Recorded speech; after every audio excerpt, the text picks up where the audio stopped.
After question period today, the House will be continuing with estimates of Heritage Savings Trust Fund. The House adjourns at 1 o'clock today and will not reconvene until next Wednesday afternoon, 2:30. Have a good, safe holiday weekend.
Let us pray.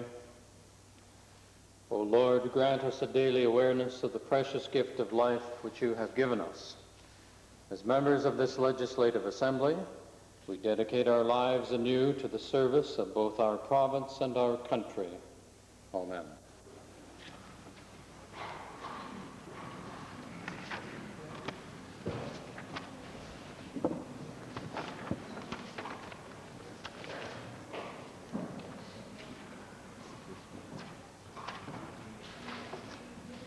Introduction of visitors.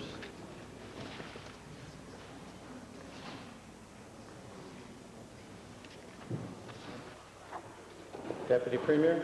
Mr. Speaker, members of the Assembly, I'm pleased to introduce His Excellency Ernst Andres, the Ambassador of Switzerland. Mr. Andres was appointed Swiss Ambassador to Canada in 1989. He's making his first official visit to our province. He has a distinguished diplomatic career, including postings in many countries, and was most recently chief of the Swiss Permanent Mission to international organizations in Geneva. Mr. Speaker, Alberta has a long history of Swiss relations which date back to 1904, when the towns of Stettler, Premier, and was named after a Swiss settler, as well as the town of Blumenthal. While in Alberta,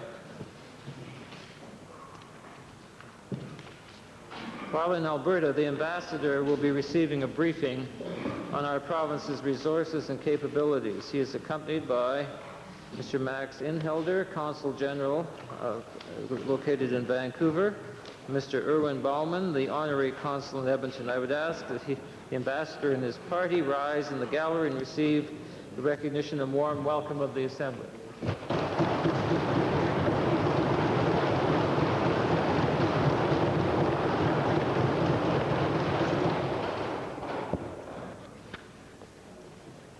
Presenting petitions. Reading and receiving petitions. Presenting reports by standing and special committees. Notices of motions. Introduction of bills. Member for Calgary Glenmore. Mr. Speaker, I beg leave to introduce Bill 37, proposing amendments to the Optometry Professional Act, the Ophthalmic Dispensers Act, and the Psychology Profession Act. Through these bills, these three acts will conform to the principles and policies governing professional legislation, which were tabled in 1990. Important changes include increased public representation on the governing councils and discipline committees of these professions. The proposed changes to the Optometry Profession Act will require optometrists to provide patients with written copies of prescriptions for prescribed optical lenses. This will enable a customer to purchase eyewear from a supplier of their choice. It does not preclude anyone from purchasing eyewear from an optometrist. The Ophthalmic Dispensers Act will be renamed the Opticians Act. A task force consisting of representatives from the Health Disciplines Board has been asked to meet with the 3 major optometry professions to review in detail the implications of the proposed amendments. Registration in a psychologist in Alberta under the Psychologist Profession Act will require a master's degree from a recognized program in psychology. The honourable member for Calgary-Glenmore has moved first reading of Bill.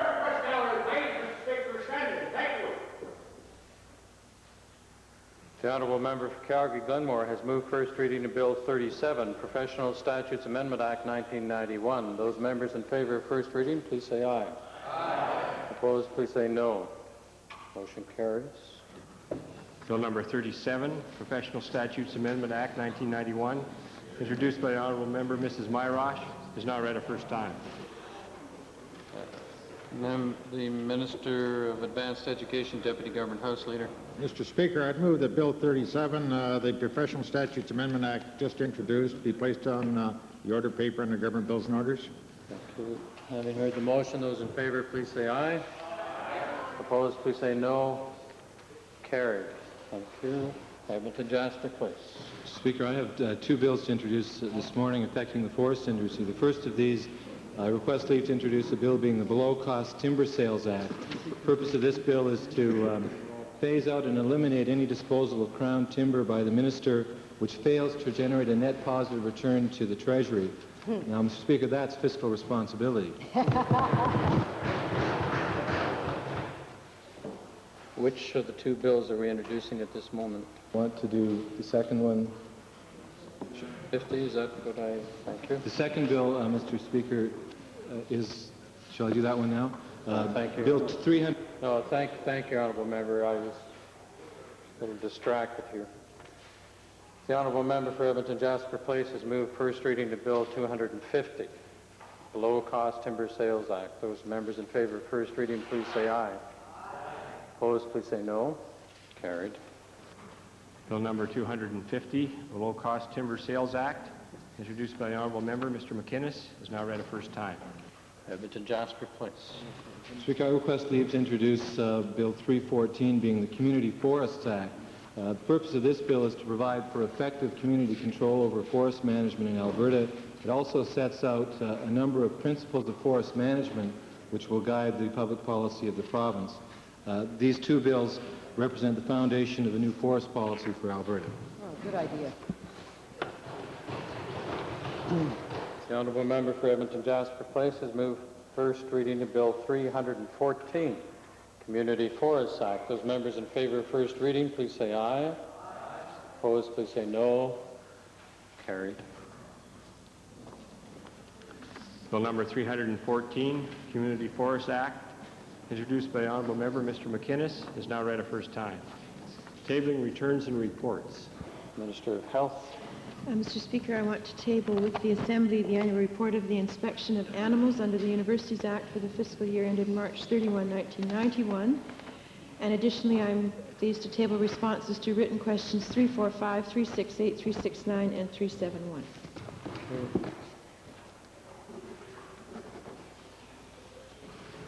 Introduction of special guests. Member for West Yellowhead. Mr. Speaker, I'd like to introduce to you and through you to the members of the legislature today 2 people from the Hinton area, Betty Lou Johnson and Don Johnson. Don Johnson is severely handicapped due to the contamination of fuel in Hinton last year. I would like them to stand, if Mr. Johnson can, to receive the warm welcome of this Assembly.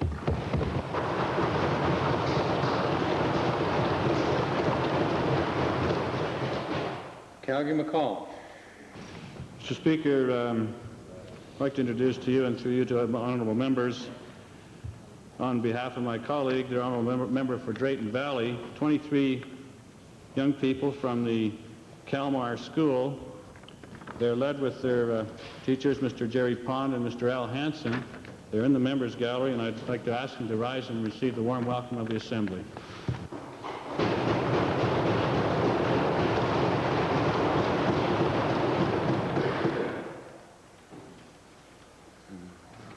Ministerial statements. Oral question period. Edmonton Highlands. Mr. Speaker, last Monday, May 6th, an official of the Department of Advanced Education showed up at the Barra Academy at 8 a.m., obviously knowing that the doors were going to be locked. Mr. Speaker, he told the students there who were waiting to get in that some 3 weeks before then, he had attempted to get information from the operators of the Barra Academy with respect to the qualifications and entrance exam results of students that had recently been admitted, because he suspected or had heard that, just like its counterparts from some years ago, the CCI, that the Academy had been admitting students mainly to get money out of them, not because they were qualified for entrance, Mr. Speaker. My question to the Minister of Advanced Education this morning is this. Given that his officials knew of this many weeks ago, at least 5 weeks ago, will the Minister explain why he did not take the appropriate steps to shut down the institution at that point, take control of its assets and its accounts, and protect the interest of the students who ultimately lost a lot of money there? Mr. Speaker, my department became aware of difficulties of the Barra Business Academy on May 1. I was advised shortly thereafter. Mr. Speaker, our priority obviously has always been, continues to be the priority of the students and those who enroll for training. We want to ensure they complete that training. I believe, Mr. Speaker, that my department took the appropriate action with the interests of the students at heart, and made subsequent arrangements with the Edmonton Secretarial College for those students who were enrolled in Barra Academy who wanted to complete their studies to enroll there. Well, Mr. Speaker, the fact of the matter is that most of them enrolled in the Barra Academy did not want to be secretaries, and the fact of the matter is that he knows his department was responsible for monitoring of this school and protecting the students' interests, which they failed to do several weeks before the actual closure of the school. My question to the Minister in light of that is this. Knowing that his department is responsible, why is it that he refuses to alleviate the students' finance loans burdens experienced by both the Barra Academy victims and the CCI victims? Why won't he live up to his responsibility, Mr. Speaker? Mr. Speaker, I believe not only am I living up to my responsibility, I think, frankly, I'm ensuring that the students' interests are protected. Upon learning of the Barra Business Academy, it gave direction to the Student Finance Board, which reports to me that every consideration financially was to be given to those students to ensure they were able to complete their studies. Mr. Speaker, we've made special provision with regard to remission under programs for those very students. I think, Mr. Speaker, my department has gone beyond the normal limits to assist these students, and I continue to have a very deep interest that they complete their studies. Mr. Speaker, I'd like to file with the Assembly 4 copies of a notice that the official from the department handed out to the students last Monday when he met with them. I'd also like to add that the minister knew, or his department knew, several weeks before that this institution was very likely front-end loading basically to get money out of the students who are currently enrolling for the new session. It amounted to dozens of thousands of dollars. In view of that fact, Mr. Speaker, and in view of the fact that these students are left holding the bag not only with tuition loans but also with living loans, will the minister now agree that these people are the victims of his lack of monitoring and agree to alleviate their student finance loan responsibilities? Mr. Speaker, I am somewhat astounded by the allegations of the honourable member for Highlands. Unless the honourable member has information that's different than mine, let me go through very quickly. May 1, this minister was advised of difficulties at Barra Business Academy. The same day, Mr. Speaker, I gave instructions to the Student Finance Board that they were to do everything within the law to assist these students financially to see that they were successful in completing their studies. I've monitored that, Mr. Speaker, on a daily basis. Frankly, I'm very proud of the private vocational area of my department that reviews constantly the goals and objectives and accounting of the private vocational schools, about 80 of them. Mr. Speaker, we ensure that about half or 50% of tuitions paid in are kept in trust for incidents such as this. Fortunately, Mr. Speaker, there's been very rare occasions when it's had to be used. I'm confident, Mr. Speaker, as Minister, that everything has been done in the best interests of the students at the Barra Business Academy. Second main question. His department was asleep at the wheel in April, Mr. Speaker. That's the fact of the matter. I'd like to designate the second question to the member for Edmonton Jasper Place. Edmonton Jasper Place. Mr. Speaker, the direct cost to the taxpayers of forest management in Alberta exceeds forest revenue by a very large margin, about $50 million a year on average, which breaks down to more than $5 for every single cubic meter of wood logged. Now, the Ministry of Forests has plans to double the amount of logging in Alberta from 10 million cubic meters a year to 20 million. More than that rotting. I'm sure the minister doesn't believe that he can make up on the volume what he's losing on each individual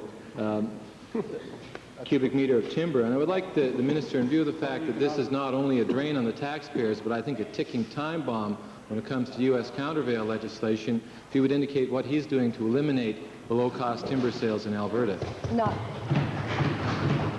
Well, first of all, Mr. Speaker, we do not have below-cost timber sales in Alberta. I mean, it's a recognized fact that through the investigations that have taken place with respect to trade, that Alberta, as shown, is not subsidizing its industry, and a direct subsidy would be in lower timber sales. What the honourable member fails to recognize that when you take costs to government vis-a-vis revenues to government, even if there was no forest industry in this province, there would still be costs to the government to protect the forest with respect to fire and other reasons. That is one aspect only. Also, Mr. Speaker, we've raised dramatically the cost to the industry with the new free-to-grow standards, which place a very high additional responsibility on the industry. In addition to that, in the pulp area, it's indexed, the cost of the timber is indexed to the price of pulp. So, Mr. Speaker, I believe we've taken that into account. Well, Mr. Speaker, the government was caught subsidizing the lumber industry. That's why we have an export tax on lumber from Alberta right now. I think I better file for the benefit of the minister a comparison of forest revenues and expenditures so that he can be aware of the $50 million gap that exists between what we spend on forest management and what comes in forest revenue. And that's nothing to do with the market value of the timber. So I would like to ask the minister if he has decided to launch any studies into a comparison between the market value of Alberta timber and the costs to the forest companies so that he can satisfy himself that the information is accurate that he's dealing with. Mr. Speaker, to make the statement that we were caught subsidizing industry is just totally incorrect. The honourable member knows that in British Columbia and other provinces that it was the entire country that was hit with a memorandum of understanding from the U.S. government with respect to the softwood lumber tax that's been put into place. Mr. Speaker, I am satisfied that we have to remain competitive, and our stumpage rates, taking into account all the other costs the industry has to bear, is very competitive, and recognizing the different species of wood that we have in Alberta as well. Well, I'm afraid that's not accurate because other provinces did decide to put their stumpage up. Alberta wouldn't, and that's why the export tax is still being collected at the border. So I think the question the minister has to face is that there is a gap there, and I think perhaps I can put it to him this way. Is he prepared to review the study that was just done by the BC Forest Resources Commission showing that in their province they've got a big gap between market value and cost? Why doesn't he do a similar study in Alberta? It's fine to selectively quote a study, but also the study showed that one of the ways to make sure the future of BC forestry was bright was to practice integrated resource management, which was done in the province of Alberta. In addition to that, I'll give a quick lesson in the Memorandum of Understanding to the MOU agreement on the softwood lumber tax. Yes, some provinces did put in offsetting measures to do that. British Columbia did that. And that is one of the reasons that their industry is in such serious trouble right now, because they've raised the cost of the industry so dramatically that the small operators are having difficulty. Alberta's position has always been, and the Minister of Federal and Intergovernmental Affairs may wish to supplement, our position has always been that the softwood lumber tax is not right. It should not have been put in, and it is not correct, and we are fighting very hard to get it removed. We have not placed and will not place in offset measures to try and do that. That wouldn't be proper at all. The Minister of Intergovernmental Affairs may wish to supplement my answer. Edmonton Glengarry on behalf of the Liberal Party.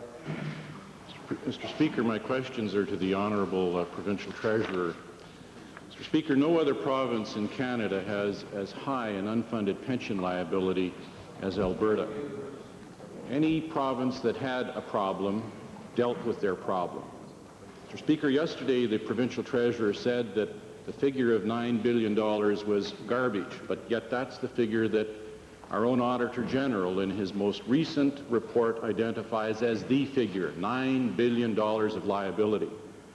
My first question to the Treasurer is this. Mr. Speaker, either the Auditor General is wrong, or there have been some secret payments made, and I doubt that, or the figure is higher. And I'd like to know from the Provincial Treasurer what the higher figure is, higher than $9 billion. Speaker, I don't understand the member's question. Well, Dick, get an education. The problem is that he doesn't understand the question or the issue and keeps running away from the issue, and that's why it isn't getting solved. Get some research, Dick. Mr. Speaker, one of the things that the Auditor General of Alberta has called for, along with a committee of the Institute of Chartered Accountants, is that the liability be shown as a liability in the guts of the financial statements of the province of Alberta, rather than as a footnote. I'd like to know from the Treasurer why he continues to ignore the Institute of Chartered Accountants and our own Auditor General on this point. Speaker, when it comes to lack of understanding, there is one person in this Assembly who is far ahead of everybody else, and that's the member from Glengarry. There's no question in my mind that this member is distorting the facts with respect to unfunded liabilities of the pension plan. Now, yesterday in this Assembly, he said that the total unfunded liabilities of the pension plans were over $9 billion. I said that's just wrong. And today he's come back and carefully adjusted his words, Mr. Speaker, because he knew he was foolish and wrong in what he said yesterday. The total liabilities of the plan are around the $8 to $9 billion, Mr. Speaker, but guess what? There are some assets, Mr. Speaker, in the fund which total about $4 to $5 billion. Now, the member knows full well that we have announced consistently over the past few weeks in this House, including yesterday, that in fact we're in the process of restructuring the pension plans for this province. Now, we will do it in a forthright manner. We'll find a solution to the plans problem, Mr. Speaker, and we'll bring it back to this Assembly, make sure that it's introduced in an appropriate way. What you have to realize, Mr. Speaker, is this, that one of the major problems facing the pension plans in this province is that this government, since 1971, has consistently provided to the people of Alberta who are receiving benefits under the plan a cost of living adjustment. Nobody paid for that, Mr. Speaker. The people who are receiving the benefits did not pay for that cost of living adjustment. That means that anybody who's receiving a pension gets a percentage of inflation adjustment every year.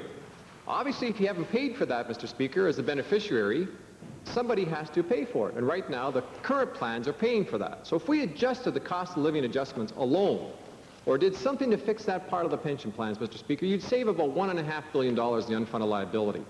There are a series of steps that will be taken, Mr. Speaker, to fix it. As I said before, the Minister of Education has already commenced preliminary discussions with the ATA, and we're in the process of putting together a fundamental plan that will fix the plan. And this will be brought forward very soon, Mr. Speaker.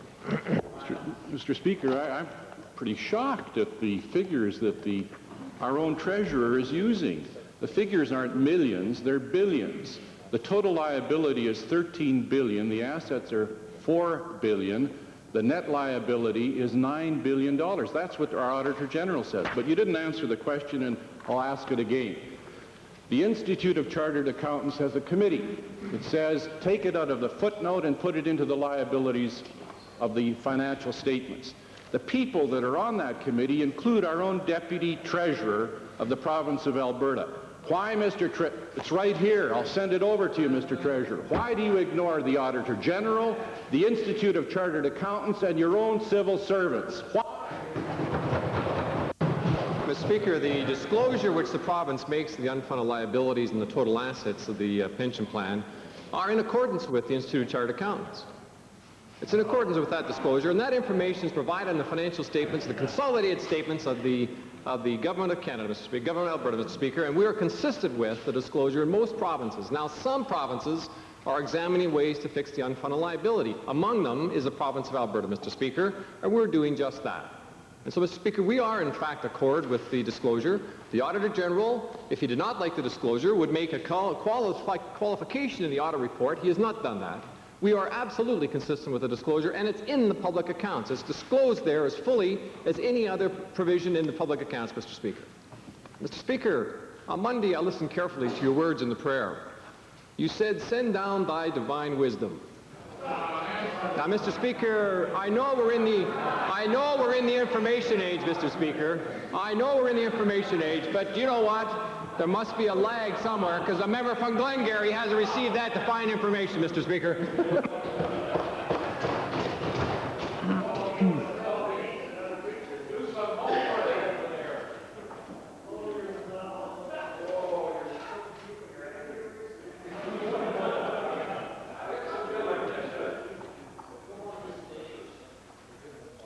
Valley. Thank you, Mr. Speaker. My question is to the Minister of Intergovernmental Affairs, and it's my understanding that at the Armed Forces Base in Suffield, they are presently in the process of destroying some chemical warfare material that was been stored there for some time. It's my understanding also that recently there was a couple of the employees that were exposed to some dangerous material, and though it was not serious, it's a concern. I wonder if the minister would advise the House on whether they're keeping him appraised of the operation as it goes along.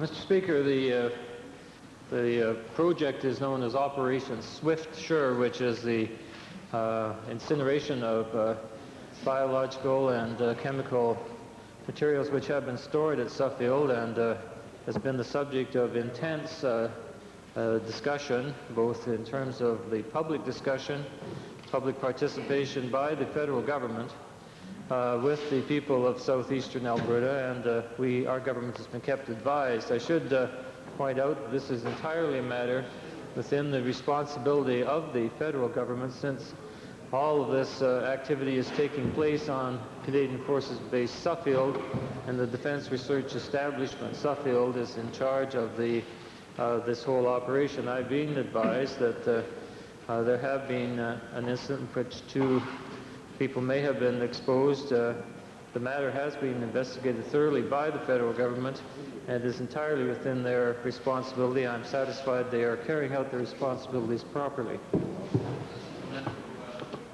Mr. Speaker, I wonder if the minister or the department are concerned about the neighboring communities and their part or involvement in this operation.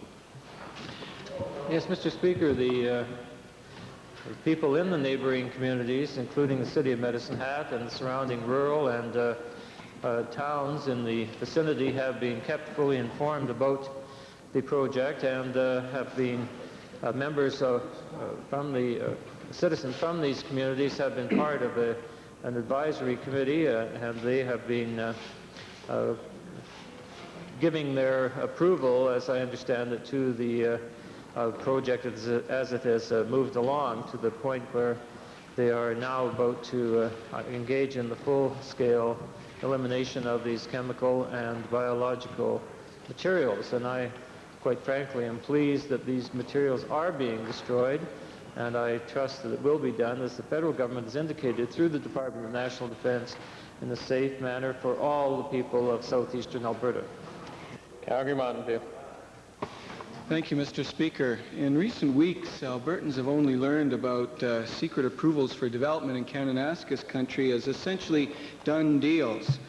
Golf development, heli-ski proposal, and now, Mr. Speaker, a major resort at Spray Lakes has its lease and its development permit in place without public input, without independent public hearings, without meaningful environmental assessments. And I'd like to ask the Minister of Recreation and Parks, given that only full and comprehensive public hearings will restore the public's confidence in the planning process for Kananaskis Country, what steps will the Minister announce to ensure that Albertans are properly notified and given the opportunity to participate in development decisions in this important recreational area? Well, Mr. Speaker, the original integrated resource management plans for Kananaskis included full public disclosure. Come on. Mr. Speaker, the process so far has simply amounted to secrecy and backroom dealings with government friends, and it leaves a bad taste with Albertans. It also creates an impression that the government's ashamed of what they're doing. After all, if they were proud of it, surely they'd do it in the open, surely they'd welcome the public and invite them into the process. To the Minister, Mr. Speaker, will he give a commitment today to refer all these major development proposals in Kananaskis Country to the Natural Resources Conservation Board for full, independent, and public hearings and review? Mr. Speaker, I will refer this question and direction and recommendations to the Minister of Environment when he returns. Edmonton Whitemud. Mr. Speaker, the most blatant use of public dollars for political gain is constantly exercised by the Minister of Lotteries. We can go back to the issue of the briefcases, the trip to Japan, the huge signs, the check presentations, the lack of information cloaked by secrecy within that department. Such an abuse of the role of government saddens me, quite frankly. To the Minister responsible for lotteries, can he explain why, despite the criteria of $250,000 being the maximum level for funding for any one complex, being $250,000, why recently in Calgary was a project approved under community facility enhancement to the tune of $750,000? Mr. Speaker, the member from Edmonton Whitemud is only partially correct in his statement, at least one of the statements he made when he said that the maximum contribution for a particular project would be $250,000. What he neglected to say is that it could be $250,000 per year for each of 3 years.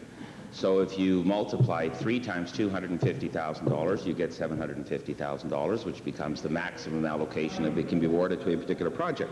And here while the member talks about something in the city of Calgary, which is the Northeast Sportsplex Complex, a project that has been evaluated by the government of Alberta, with the city of Calgary, in behalf of the citizens who live in that part of the city of Calgary, Mr. Speaker.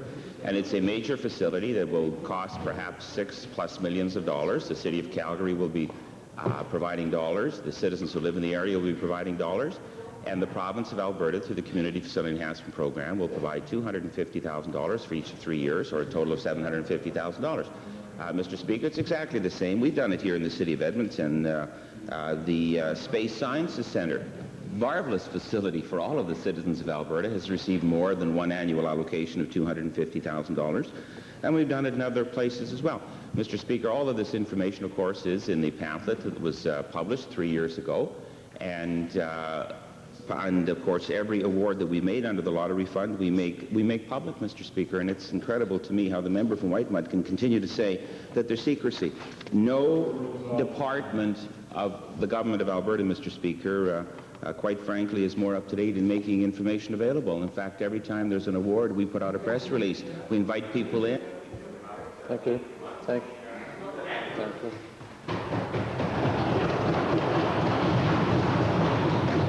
Mr. Speaker, the criteria is very clear. $250,000 in a calendar year. This is $750,000 in this year.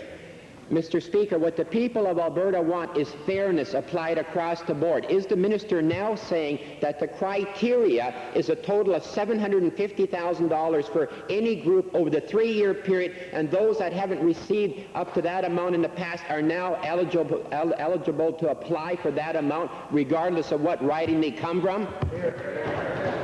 Mr. Speaker, it is indeed unfortunate the member from Whitemud never attended the conference that was given when the Premier of Alberta announced this particular program, and I added supplemental detail with respect to it. All of these functions, of course, are open to the public, and the public includes Liberals who tend not to want to know too much about the truth and the fact, Mr. Speaker. There are some unique projects, Mr. Speaker, which take more than just 1 or 2 months to deal with. And when you're dealing with a project that might be in the neighborhood of $6 million, which has a multitude of community groups, in this case the Northeast Sportsplex project in Calgary, in dealing with the City of Calgary, in dealing with the council in the City of Calgary, the various development permits, the group in the area has been working on this project for nearly 3 years. And Mr. Speaker, it fulfills completely the aspects of all of the rules that we've put out.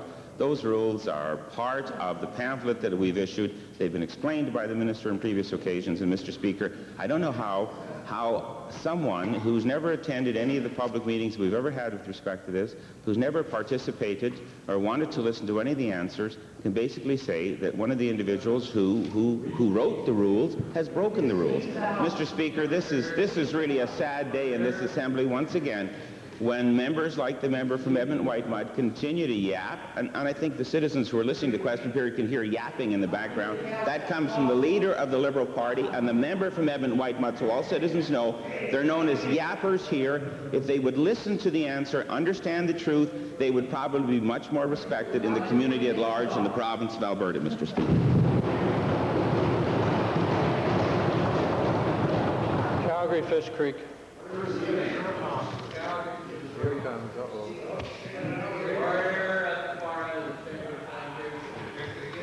Mr. Speaker, Calgary Fish Creek constituents are becoming increasingly concerned that our young offenders legislation isn't working.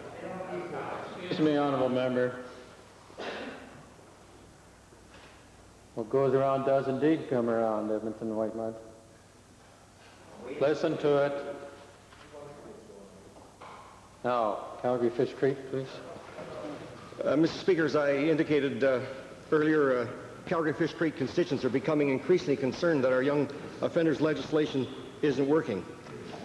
They're particularly critical of what they regard as far too lenient sentences, which in turn are fostering hardened young offender attitudes and a growing number of repeat offenses.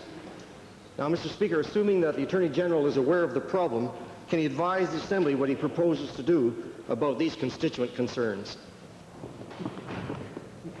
Mr. Speaker, the young offender legislation came into place in 1984. It was brought in by the federal government to try and bring some sense and direction to our juvenile delinquency law at that time.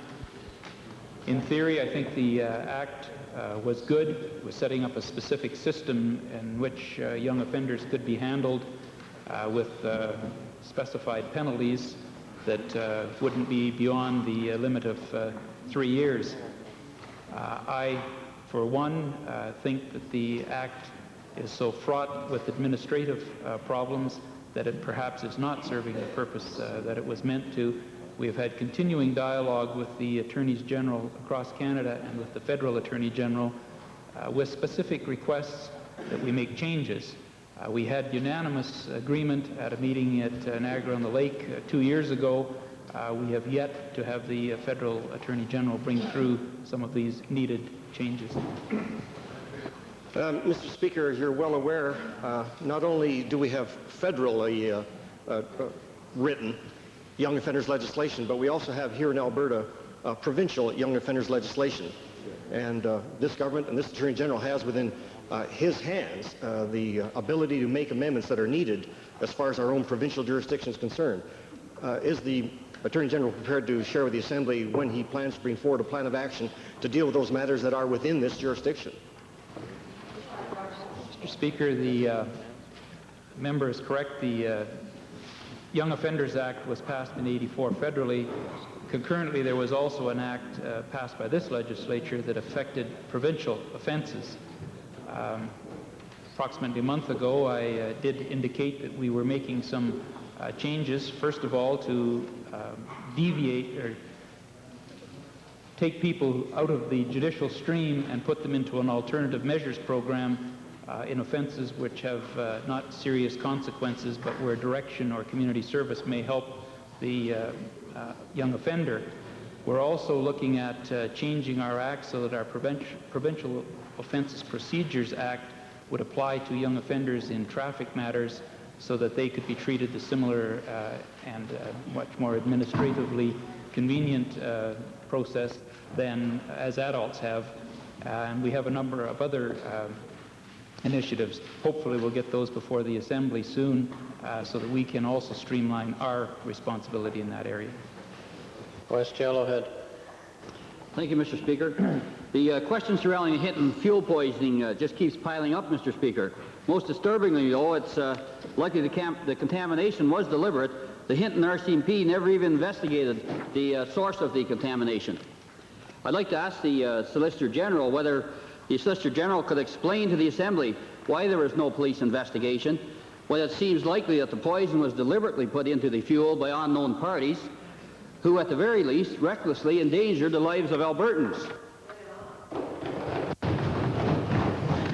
Mr. Speaker, I have no information by report form from the RCMP why it wasn't investigated, if that is in fact the case, but I undertake to look into the matter and ascertain what was done by the RCMP in Hinton. Mr. Speaker, it seems to me since the poison was very few times used industrially, at least the RCMP could check those companies and see who they sold to. But due to the lack of proper police investigation, it has denied victims of the tragedy any rights under the Criminal Injuries Compensation Act. Their damages could have been covered under at least 5 of the crimes set out in the legislation had this matter been properly investigated. I'd like to ask the Attorney General, perhaps, what does the Attorney General have to say to those Albertans who were denied their right to compensation because of the lack of a full investigation into this incident? Mr. Speaker, the honourable member raised this issue approximately a week ago. At that time, I answered him that there would be an investigation carried out that will find out all the specifics on this matter and as to whether there was the likelihood of a criminal offense, and that would be investigated, and all procedures, whether it's through the Department of Environment, Workers' Occupational Health, the Solicitor General, obviously, through the RCMP, which is part of where I'm going in my investigation. And I quoted Justice Salmon of the House of Lords in England that the honourable member had used, is that a public inquiry or raising issues and trying to incite some sort of civic unrest is not correct, and that until all investigations are through, and at that time we will bring forward the investigation and share it with the honourable member. We also at that time expressed, this side of the House, sympathy for people who have been poisoned by this contamination. But we will find out through the legal manners of what went wrong, and if we can find out the people that perpetrated it, bring them before justice. Order.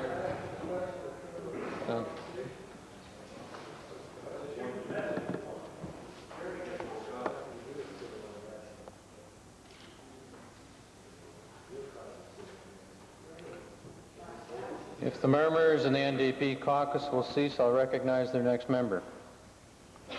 Edmonton Strathcona. Thank you, Mr. Speaker. My question is for the Honourable Solicitor General. the Causey report on the criminal justice system and its impact on Indian and Métis people recommended that more Aboriginal employees be hired in all aspects of corrections, and that the provincial government initiate the development of innovative and effective recruitment programs and policies to target Aboriginal individuals. The minister has established a Native pre-employment training program for Native correctional officers, but unfortunately the manner in which it has been set up shows little sensitivity or understanding of the circumstances of Aboriginal peoples. Can the minister explain how it is that students were notified of their acceptance into the program only one working day before the program started, and thereby were caused to leave their employment without giving adequate or proper notice to their employers, thereby tarnishing their employment records? Mr. Speaker, the honourable member from Strathcona makes serious allegations, and while I'm not involved in the day-to-day operation of a very large department, I think that it becomes incumbent upon me to inquire into those specific questions and allegations that have been made and respond accordingly when I have the correct information. Mr. Speaker, I'd be happy to provide the minister with any further information that he needs. Several of the students in the program were under the impression that they would be receiving remuneration during their training program, only to be shocked to learn that they would not receive their first paycheck until approximately 9 weeks into the program, thereby placing their families in very difficult financial circumstances. Can the minister explain how it is that the students were not properly informed about the lack of financial assistance, and why it is that the department would be so insensitive to the needs of the trainees as to expect them to be able to go for 9 weeks without pay? Mr. Speaker, these nonsensical accusations that are made as preambles to the questions are getting beyond reason. And I want to assure you, Mr. Speaker, and the honourable members opposite, that this party is the last people in the world I'm going to go to for accurate information on anything at any time. And again, I will ascertain exactly what our program is in order that this House may be advised by a tabled answer, so that all of the House members will know precisely what is involved in this Native training program, a program by which we are undertaking to train a group of Natives in order that they may become involved in our correctional system. And that is one of our plans, Mr. Speaker, that we have planned all along, and is not necessarily the result of the Causey Commission at all. It's a plan that was undertaken last year in southern Alberta, successfully implemented there, and we are merely expanding on it. And quite frankly, Mr. Speaker, we began the plan without the help of the opposition, and we're perfectly capable of continuing it and improving it without them.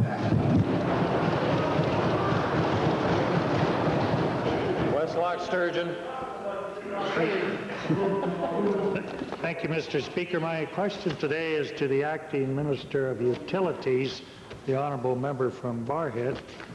Mr. Speaker, the REAs, the Rural Electrification Associations, have been trying for nearly 3 years to reach a contract with the power companies, a master contract with the power companies. Now, farmers out there are becoming justifiably concerned, Mr. Speaker, that this government is in the pockets of the power companies, particularly when they see the chairman of the PUB being fired for no apparent reason. Now, my question to the minister is, why is the government trying to force the REAs of this province into one old mold, largely to the satisfaction of the power companies? Mr. Speaker, discussions go on a continuous basis between the governments and the citizens of the province of Alberta, and ongoing discussions have been established with the Rural Electrification Associations. Are ongoing. I've been involved in many of these discussions over a period of time. And Mr. Speaker, consultation is good. Consultation is very good. It's very important to discuss and to hear from one another what the various views are about all matters, and try and work to an amicable solution. And that's exactly what the government's doing. For the member from West Loch Sturgeon to say it's a question of ramming down or somebody fiercely dependent on a particular position is absolutely wrong. That is not the way that this government operates. This government says, let's take positions, let's debate them back and forth, and let's try and find the best solution for all of the citizens of the province of Alberta. And isn't it shameful if, once again, that yapper, the leader of the Liberal Party, comes back in the background and says, well, why does it take so long? Well, it's better to consult and negotiate and find amicable solutions among various parties than to take, as what we've seen in the past. You know, Mr. Trudeau on October 28, 1980, called the National Energy Program, rammed it down. That's not what this government does, Mr. Speaker. Sorry, Mr. Speaker, I guess I left the gate open because the last I saw of him was his tail over his back hiking way down the far end of the pasture.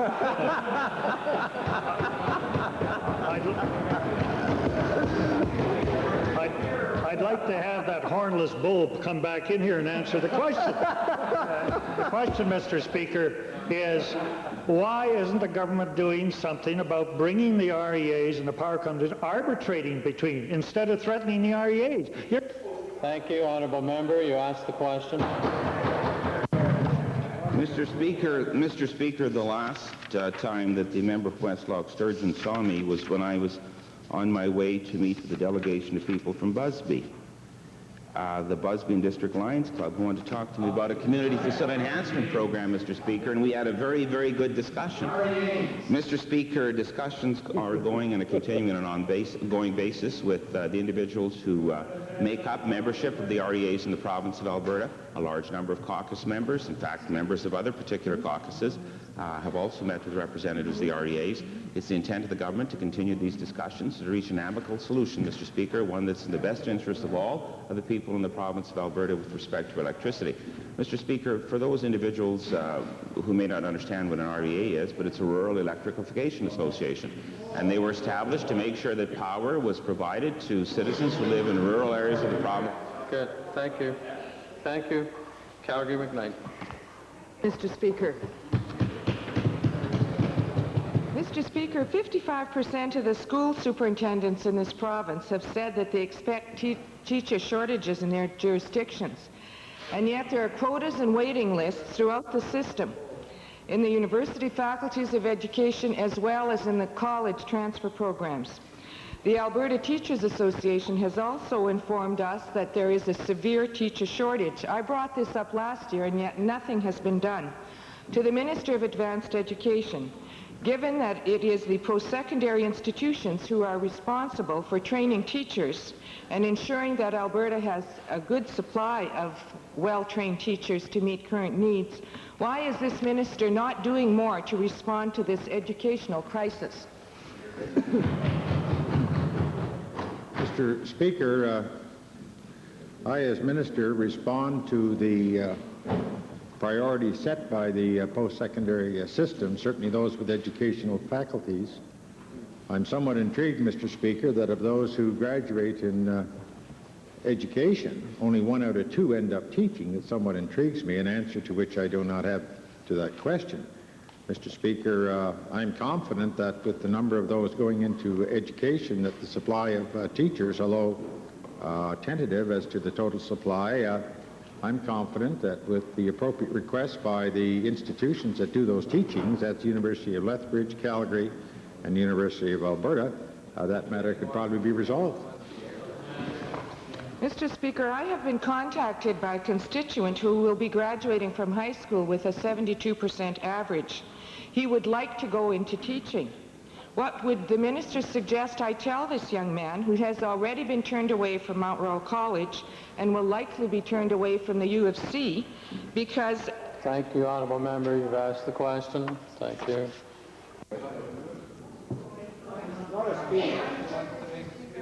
For your comment. You've had the question. Let's have the answer. I'm sorry. I think when you check the blues, honourable member, you will. What will you tell the student? What's the answer? Mr. Speaker, for... Mister, thank you, Edmonton Meadowlark. Pay attention to what's going on, and then we won't have such comments. Why don't you cut the other side off?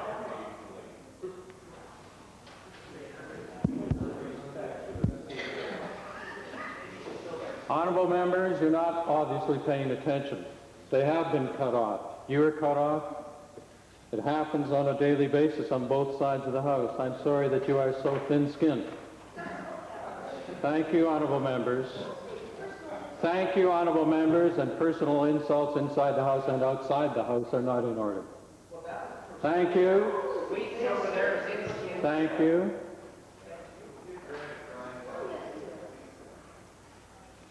It's Parliament. Sit down, honorable member. There is indeed fairness.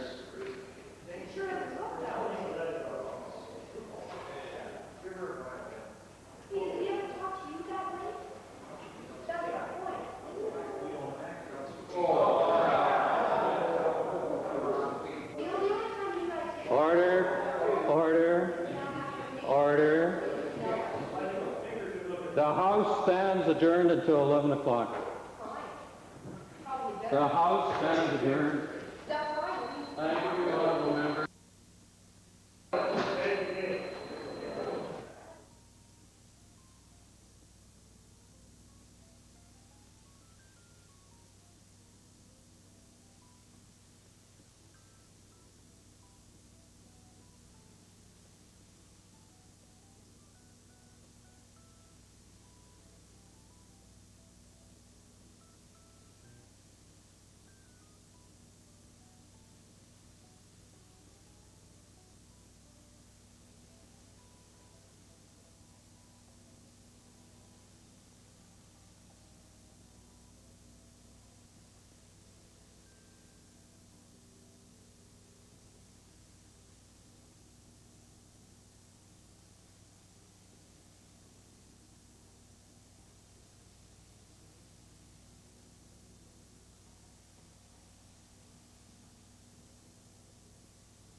Minister of Advanced Education, the reply to the question.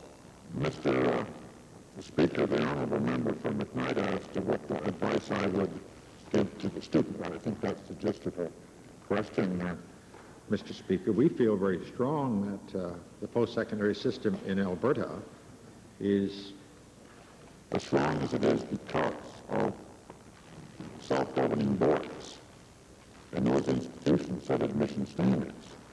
I hope the honourable member is not asking me as minister to interfere with the autonomy of the institutions and telling them how to set quotas and what quotas to set.